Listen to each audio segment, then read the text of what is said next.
India आज दुनिया की फास्टेस्ट ग्रोइंग लार्ज इकोनॉमी है, लेकिन मैं आपको एक इम्पोर्टेंट बात बताना चाहूंगा। ये करियर्स लॉन्ग टर्म में फाइनेंशियल और प्रोफेशनल रिवॉर्ड्स के लिए बेहतर हो सकते हैं। सक्सेस की प्रोबेबिलिटी इस बात पर डिपेंड करती है कि आपका फिटमेंट उस करियर में कितना अच्छा है। ये समय इंडिया में रहकर इन अपॉर्चुनिटीज को सीज करने का और मैक्सिमम रिवॉर्ड यील्ड करने का है। यहाँ मेरा परसेप्शन थोड़ा अलग है और मैंने कई बार ऑब्जर्व किया है कि लोग प्राइवेट कॉलेजेस के नाम से भी कतराते हैं। टैलेंट बेस्ड करियर्स में रिस्क तो होता है, लेकिन अगर आप टैलेंटेड और पैशनेट हैं तो आपके सक्सेसफुल होने के चांसेस भी बढ़ जाते हैं। मैं आपको ये एक लॉजिकल पर्सपेक्टिव के साथ समझाना चाहूंगा। देखिए, आज के समय में टेक्नोलॉजी का इंटीग्रेशन हर फील्ड में हो रहा है। अगर आप इंजीनियरिंग के दौरान राइट स्किल्स डेवलप कर सकते हैं तो आप कंप्यूटर साइंस और आईटी फील्ड्स में भी अपना करियर बना सकते हैं। आज के कॉम्पिटिटिव और स्किल ड्रिवन मार्केट में आपका टैलेंट और डेडिकेशन ही आपकी सक्सेस की असली की है। Hello everyone, welcome to my career Saathi, your one stop shop for everything related to career guidance and career counselling. मैं हूं मनु साकुनिया, एक करियर काउंसलर जिसने पिछले 10 सालों में 10,000 से ज्यादा लोगों को करियर रिलेटेड डिसीजंस में गाइड किया है। इनमें स्कूल स्टूडेंट्स और कॉलेज स्टूडेंट से लेकर वर्किंग प्रोफेशनल्स तक शामिल हैं। मैं यहाँ हूँ करियर डिसीजन मेकिंग को आसान बनाने और आपको आपका सही करियर चुनने में मदद करने के लिए। मैंने सोचा कि अपने पिछले 10 साल के करियर काउंसलिंग एक्सपीरियंस के बेसिस पर आपके साथ कुछ practical career related tips, strategies और इंसाइट्स शेयर करूँ, ताकि आप अपने लिए एक ऐसा करियर चुन पाए जो ना केवल आपको सक्सेस दे बल्कि आपको सेटिस्फेक्शन और फुलफिलमेंट भी दिलाए। तो चलिए शुरू करते हैं आज का वीडियो। आज मैं एक नई सीरीज शुरू करने जा रहा हूँ जहाँ पर मैं एजुकेशन और करियर से रिलेटेड कुछ की और कंट्रोवर्शियल मैटर्स पर अपना ओपिनियन और व्यू पॉइंट आपके साथ शेयर करूंगा। सबसे पहले हम बात करते हैं गवर्नमेंट और प्राइवेट कॉलेज डिबेट की। हमारे यहाँ एक बहुत कॉमन नोशन है कि हर पेरेंट अपने बच्चे की स्कूलिंग प्राइवेट स्कूल से और हायर एजुकेशन गवर्नमेंट कॉलेज से कराना चाहते हैं, और मैंने कई बार ऑब्जर्व किया है कि लोग प्राइवेट कॉलेजेस के नाम से भी कतराते हैं। यहाँ मेरा मानना ये है कि इस मैटर को ब्लैक और व्हाइट में देखना गलत है। ना हर गवर्नमेंट कॉलेज अच्छा होता है और ना ही हर प्राइवेट कॉलेज बुरा। ये कम्प्लीटली इस बात पर डिपेंड करता है कि आप किन फैक्टर्स को प्रायोरिटी देते हैं और आपकी फाइनेंशियल सिचुएशन और एकेडमिक गोल्स क्या हैं। अगर मैं गवर्नमेंट कॉलेजेस की बात करूं तो गवर्नमेंट कॉलेजेस अफोर्डेबल फीस में हायर एजुकेशन प्रोवाइड कराकर हमारे समाज के कई सारे वर्गों से आने वाले लोगों के लिए हायर एजुकेशन एक्सेसिबल बनाते हैं। वहीं अच्छे गवर्नमेंट कॉलेज अपनी रेपुटेशन, लेगेसी, फैकल्टी और रिच एल्यूमनाई बेस के थ्रू स्टूडेंट्स को प्लेसमेंट में भी मदद करते हैं और स्टूडेंट के लिए आगे आने वाली अपॉर्चुनिटीज के लिए भी काफी हेल्पफुल होते हैं। वहीं अच्छे प्राइवेट कॉलेजेस स्टूडेंट के लिए एक कंड्यूसिव और सपोर्टिव लर्निंग एनवायरनमेंट प्रोवाइड करता है। कई प्राइवेट कॉलेजेस अपने बेहतर इंफ्रास्ट्रक्चर के लिए जाने जाते हैं और वहां पर स्टूडेंट को प्रोजेक्ट्स, इंटर्नशिप्स और अलग अलग एक्टिविटीज के थ्रू प्रैक्टिकल लर्निंग अपॉर्चुनिटीज मिलती है, जिससे कि वो अपनी नॉलेज को रियल वर्ल्ड सेटिंग में अप्लाई कर पाए और अपनी टेक्निकल स्किल्स के साथ साथ सॉफ्ट स्किल्स और मैनेजमेंट स्किल्स भी डेवलप कर पाए।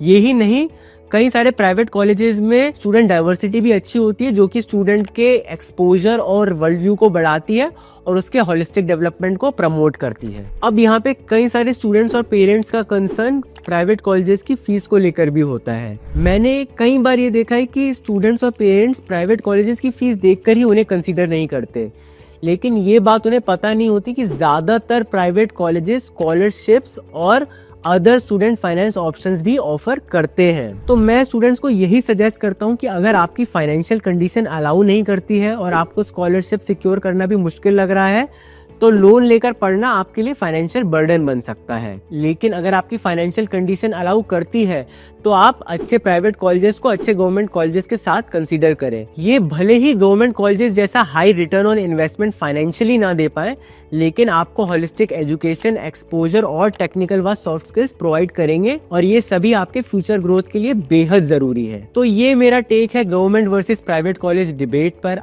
आपके क्या थॉट्स हैं कमेंट्स में जरूर बताइए। उसके बाद हम बात करते हैं दूसरे कंट्रोवर्शियल पॉइंट की, वो है established careers versus risky careers. हमारी सोसाइटी में कुछ करियर फील्ड्स को सिक्योर और एस्टेब्लिश माना जाता है, जैसे engineering, medicine, management, civil services. वहीं कुछ करियर फील्ड्स को रिस्की लेबल भी दिया जाता है, जैसे arts and entertainment, sports, journalism and media etcetera. यहाँ मेरा परसेप्शन थोड़ा अलग है और मैं आपको ये एक लॉजिकल पर्सपेक्टिव के साथ समझाना चाहूंगा। हमारे यहाँ कन्वेंशनल फील्ड्स में स्टिफ कंपटीशन देखने को मिलता है, अगर मैं इंजीनियरिंग, मेडिकल और सिविल सर्विसेज जैसी फील्ड्स की बात करूं तो सीट्स लिमिटेड होती हैं।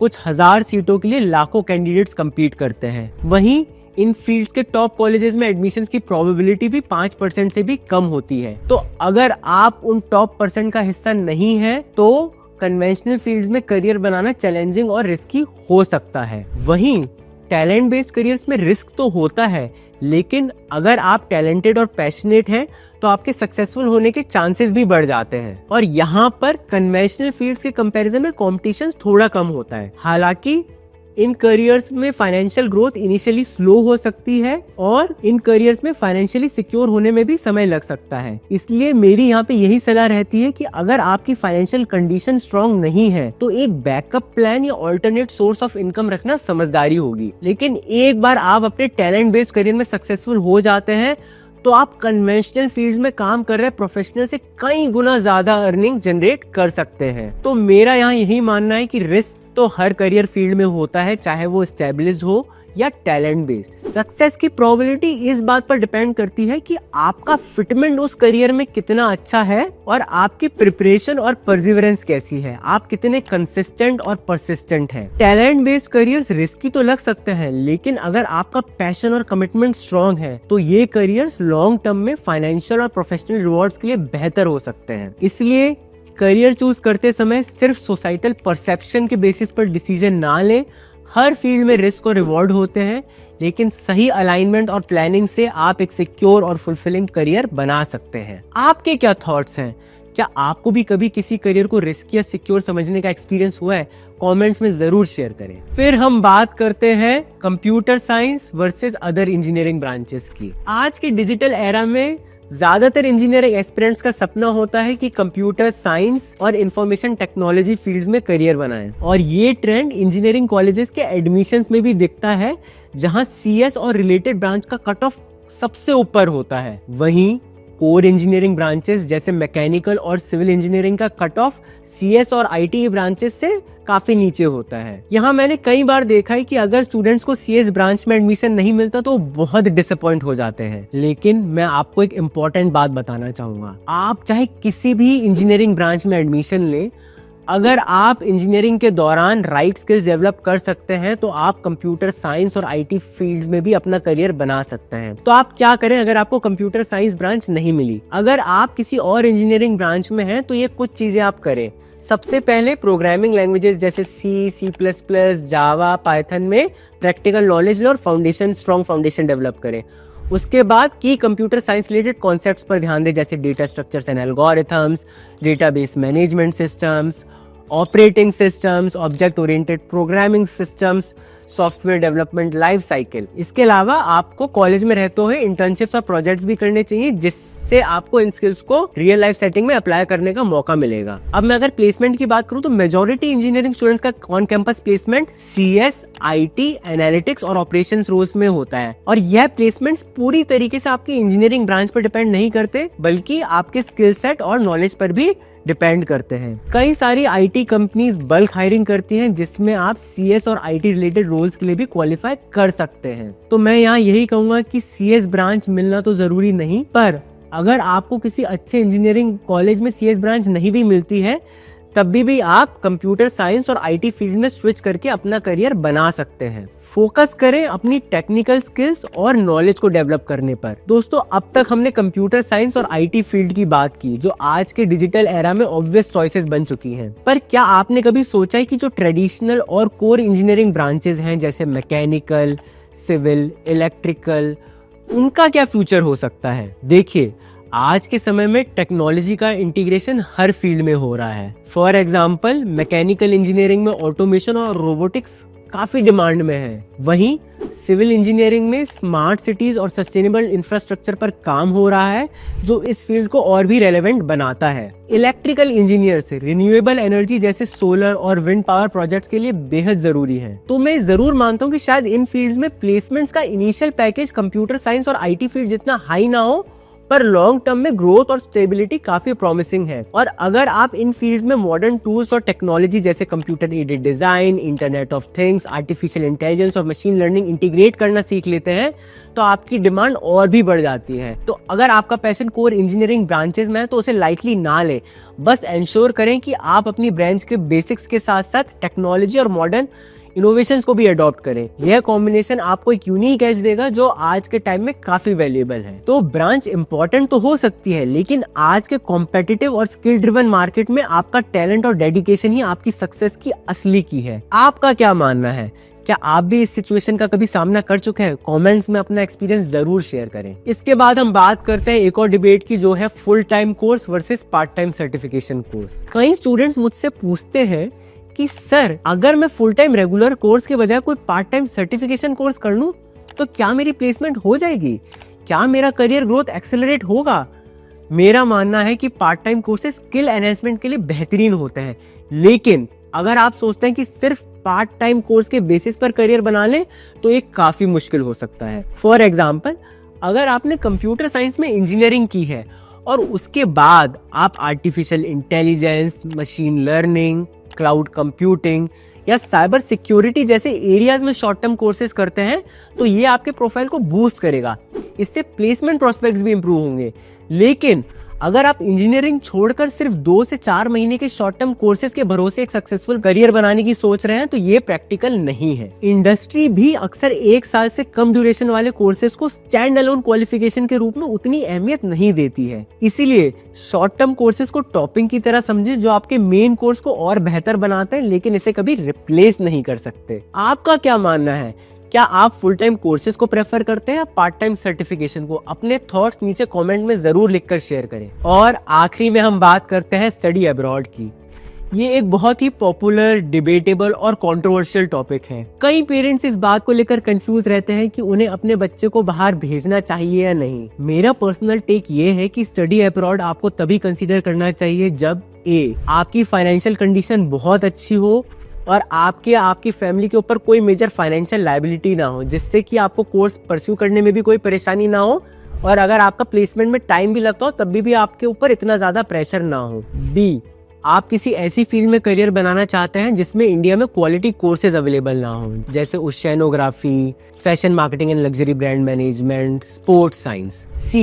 अगर आप रिसर्चर बनने का प्लान कर रहे हैं और इंडिया के टॉप रिसर्च इंस्टीट्यूट में एडमिशन सिक्योर नहीं कर पाए, तभी भी आप अच्छे कॉलेजेस बाहर के कंसीडर कर सकते हैं। एंड या आप ऐसे फील्ड्स में करियर बनाना चाहते हैं जहां एम्प्लॉयमेंट और पे स्केल के पर्सपेक्टिव से डेवलप्ड कंट्रीज के कंपैरिजन में इंडिया में अभी स्कोप कम है, जैसे साइकोलॉजी और बायोटेक्नोलॉजी। हालांकि इन फील्ड्स में इंडिया बहुत तेजी से ग्रो कर रहा है, पर अगर मैं करंट स्टेटस की बात करूं तो आज के टाइम में एम्प्लॉयमेंट में और उससे भी ज्यादा पे स्केल में डेवलप्ड कंट्रीज और इंडिया में इन प्रोफेशंस में बहुत ज्यादा डिफरेंस देखने को मिलता है। हाँ, और एक और बात, अगर वो कॉलेज या यूनिवर्सिटी की इंटरनेशनल रेपुटेशन बहुत अच्छी है, जैसे वो टॉप 50 ग्लोबल यूनिवर्सिटीज में आता है, या जो कोर्स आप करना चाहते हैं उसमें वो टॉप 20 ग्लोबल कॉलेजेस में कंसीडर होता है, तो आप स्टडी अब्रॉड के बारे में सोच सकते हैं। अंडर ग्रेजुएशन के लिए मैं यूजुअली स्टूडेंट्स को इंडिया में ही पढ़ने का सुझाव देता हूँ।